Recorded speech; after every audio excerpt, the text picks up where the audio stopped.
ჩვენ ხედავთ თავდასხმა საზოგადოებრივ მაუწყებელზე, რომელსაც პირდაპირ ეთერში შენობაში უვარდებიან ნაციონალური მოძრაობის ცენზორები. ამის შესახებ საქართველოს პარლამენტის თავმჯდომარემ განაცხადა. შალვა პაპუაშვილის თქმით, ის ადამიანები, რომლებიც მაშინ იყვნენ ცენზორები, დღეს მაუწყებლის სარედაქციო პოლიტიკაზე ზეწოლას ცდილობენ. მისივე თქმით, არც ერთი საელჩო, არც ერთი NGO არ აკეთებს განცხადებას იმასთან დაკავშირებით, რაც საზოგადოებრივ მაუწყებლის მიმართ ხდება.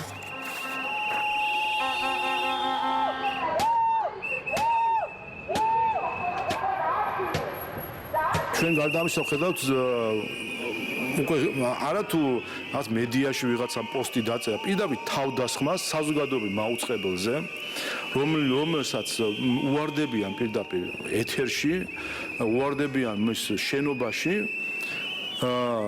ნაციონალური მოძრაობის ცენზორები ბუკვალურად ის ადამიანები, რომლებიც მაშინ იყვნენ ცენზორები, დღეს უვარდებიან საზოგადოებრივ მაუწყებელს და მის სარედაქციო პოლიტიკაზე ზეწოლას ცდილობენ და ცდილობენ რომ ასე თქო შეაცვლინოს სარედაქციო პოლიტიკა და საკუთარი დღის წესრიგი გაატაროს.